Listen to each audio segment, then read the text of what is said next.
Estamos de volta com o programa Educare. Nossa convidada de hoje, Vânia Maria Cavallari, especialista em psicomotricidade e neuroeducação, falando sobre a criança de 6 anos. Vânia, outro ponto crucial para lidar com essa criança é a formação do profissional, né? No caso, o pedagogo. Sim. Você, professora universitária, se mudou o currículo, o que você tem feito na universidade diferente para lidar com essa criança de 6 anos de hoje? Sim, a grande preocupação é fazer com que o educador compreenda a necessidade da criança brincar. Há alguns anos atrás, a formação do professor era de nível médio. E eles faziam, nesse nível médio, o antigo normal, magistério. Eu passei por ele. Né? Nesse normal e magistério, existia um fazer bastante grande. E aí o professor tinha uma condição de estar com a criança nesse fazer, que nada mais é do que o brincar, o mão na massa, o poder estar trabalhando de corpo inteiro, não é? Com essa eliminação do ensino normal, passou-se para a universidade, para a faculdade de pedagogia, uma responsabilidade muito grande. E ela precisou mudar um pouco o seu currículo, sim. E agora, todos os professores, eles têm dentro da grade os fundamentos de todas as áreas do conhecimento. Então, entra português, matemática, como letramento, né, entre o português, matemática, geografia, história, tal, e a educação física também. E aí o professor que está lá na pedagogia, ele fala, mas eu tenho que aprender isso para quê? Eu não vou dar aula de educação física. Exatamente, eu tenho o especialista, não é? Porque o especialista é a salvação da pátria. Na verdade, por lei, ele tem que tirar 3 vezes por semana a criança de dentro da sala de aula. 2 vezes no ensino municipal, eles levam com o profissional especialista. E a 3ª vez, quem vai levar? Aqui, no caso, você está falando ensino formação municipal aqui da cidade de São Paulo. A região de São Paulo, mas ok. Eu acredito que no ABC também Certo. já estejam trabalhando dessa forma, o Estado já tem professores especialistas nessa área também, então há muitas parcerias, né? Hoje se fala muito em parcerias. As universidades fazem parcerias com capacitação do serviço público, independente se do Estado ou da Prefeitura, e aí caminham junto com seminários, simpósios, congressos, encontros, palestras, para falar. Hoje em dia se fala muito da linguagem de sinais, né? De Libras, que também é obrigatório, e nada mais é do que movimento, não é? E a gente também tem que ter muito clara essa noção que hoje você está com a inclusão, e você muitos professores não estão preparados para receber crianças que tenham problemas. Ninguém pede para ter um filho com problemas. Ele veio. E como ficar dessa forma? Então, a faculdade, ela já está caminhando para essa preocupação. Levar para o professor alfabetizador, a alfabetização de corpo inteiro, em todas as áreas do conhecimento, e dando a ele a oportunidade do diálogo. Porque ele tem que favorecer espaços para a criança conseguir, nesses espaços, caminhar por conta própria. Ela tem que aprender a fazer isso sozinha, porque ela vai ser sozinha no mundo para si. Vânia, você citou o professor de educação física, né? Eu sou formada em educação física também, trabalhei muito tempo com ensino fundamental e, assim, eu tinha uma coordenadora muito boa, tinha uma cabeça muito bacana, eu estou falando de 20 anos atrás, onde nós fazíamos um trabalho conjunto, no caso era a 1ª série ainda, era criança já de 7 anos, mas ela nos mostrou a importância do trabalho da educação física junto com esse desenvolvimento da criança, que muitas vezes na escola, o professor de educação física é aquele que vai proporcionar recreação, é aquele que vai ficar com as crianças enquanto está tendo uma reunião de última hora, enfim, eu acho que muitas vezes o próprio professor, ele não se valoriza. Vejo que isso já mudou muito hoje em dia, mas ainda acontece do professor não saber qual o seu papel além da quadra, né? Quanto esse movimento que ele está trabalhando na quadra vai beneficiar essa criança em sala de aula?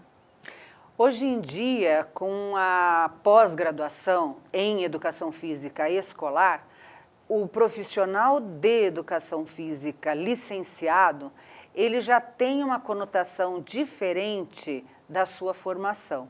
Ele já é capaz dele próprio dar valor ao seu trabalho. E eu dando aula na faculdade, a minha disciplina na faculdade de educação física é recreação escolar. Bacana. Então, a ênfase é bem forte nessa brincadeira necessária, principalmente para essa faixa etária, dos seus 6 anos. E aí, a educação como um todo já respeita o professor de educação física, convidando-o para compartilhar de decisões. Porque até então, e eu sou fruto dessa época, porque eu me aposentei já tem 10 anos na educação física especificamente e trabalhei 30 na quadra, né? Sim. Então a gente sabe muito bem o quanto isso é importante e a minha opção sempre foi para as crianças menores, porque você vê a carência deles, escolas de periferia, onde muitas delas não têm o espaço lúdico necessário, a escola se torna um lugar de prazer. E a questão de não ter material não é desculpa, né? Porque eu lembro uma vez num congresso, uma pessoa perguntou, mas como é que eu faço? Na minha escola eu tenho 40 alunos e uma bola. Aí o palestrante falou assim, deixa a bola de lado, você tem 40 corpos ali para ser trabalhado, você está preocupado com uma bola, né? Então, realmente, não tem desculpa, né, para não trabalhar o corpo. Não, eu acho que essas desculpas acabam surgindo porque a pessoa não quer trabalhar. É bem mais fácil, entre nós, né, assim, bem tete a tete, ele não quer trabalhar, então ele arranja uma desculpa, não é? Caiu um pingo, está chovendo, eu não tenho mais espaço. Não é mais assim. A gente sabe que dentro da sala de aula você tem inúmeras coisas a ser trabalhada, o corpo fala, o corpo pede, a criança... fazendo o seu trabalho de corpo inteiro, ela conquista muito mais coisas e você consegue mais coisas dela. Por que que o professor de educação física sempre é o mais querido? Porque ele trabalha de corpo inteiro. E hoje eles já estão mudando. Então, já estão percebendo da nossa importância e o professor de educação física também já está se interessando mais, porque a formação mudou. Alguns anos atrás, a formação do professor de educação física era esporte. Esporte, A minha... era esporte. Então, eu tinha que aprender a jogar voleibol, basquete, handebol. Era até dividido, não é? Por bimestre, um bimestre isso, um bimestre aquilo. Só ia aumentando o grau de dificuldade. Hoje não. Ele sabe correr, ele sabe saltar, ele sabe bater bola. Ele sabe brincar de desafios. Os desafios são muito importantes. Desafios com a mão, desafios com o rosto, cantar musiquinhas. Essas musiquinhas são muito importantes. Elas vão trabalhando toda a oralidade da criança, trava-língua. Tudo é movimento, tudo é corpo, tudo é jogo e brincadeira. E eles se autodesafiam. Quanto mais você vai oferecendo a eles, melhor fica. Quando trabalho com o fundamento metodológico e prático de educação física na faculdade, do Centro Universitário Ítalo-Brasileiro, onde eu dou aula, em São Paulo, as meninas dizem assim, professora, os meus alunos já sabem, no dia seguinte que eu chego da sua aula, por favor, qual foi a brincadeira de hoje? Qual foi a musiquinha? Eles esperam. E aí você pode estar trocando com eles. Hoje é você que vai me ensinar. O que você tem para me ensinar hoje? Nada mais importante do que o aluno te ensinar. É verdade. E eles gostam. E eu vejo que hoje, pelo espaço físico, principalmente quem mora em cidade, né, não tem mais as brincadeiras de rua, essas musiquinhas se aprende mesmo na escola, né? E outro dia eu vi uma reportagem que as crianças hoje, elas aprendem antes a mexer no computador, no mouse e no teclado, do que andar de bicicleta. Né? Então, realmente, os pais também, independente do momento de escola, têm que dar oportunidade de estar com os filhos para brincar. Sim, não há a menor dúvida. A brincadeira a gente inicia em casa. O nosso corpo é o primeiro objeto de brincadeira. Quando a criança está nos braços da mãe, mamando, é o primeiro lugar onde ela se reconhece e onde ela começa a perceber que ela existe, que ela tem um corpo e que esse corpo corresponde ao que ela precisa, às próprias necessidades. E ela vai passando isso para a mãe interagindo com essa criança, vai para o pai, porque também faz a diferença, por isso hoje se fala muito em escola de pais, né? Porque as crianças não vêm com o manualzinho, né, de como funciona. Então, escola de pais faz muita diferença e a escola tem que atraí-los. Para isso, eles têm que levar coisas interessantes, atividades lúdicas que possam envolver todo mundo. Uma grande pergunta de professores que muitas vezes eu faço capacitação é: e o que eu faço numa reunião de pais? Eu falo, joga um desafio psicomotor, veja se ele com sabe, os pais, brinque né? com eles, exatamente. Né? Faz um movimento com a sua mão e diga para o pai: pai, você faz uma coisa como esta? E aí o pai vai ver que não faz. Seu filho faz, ele só tem 4 anos, ele só tem 6 anos, e você não faz. Então, o que eu estou brincando com essa criança é exatamente para que ele seja um adulto melhor que o pai, que possa vir a ter um futuro brilhante, não é? Porque hoje o mundo é da criatividade. É verdade.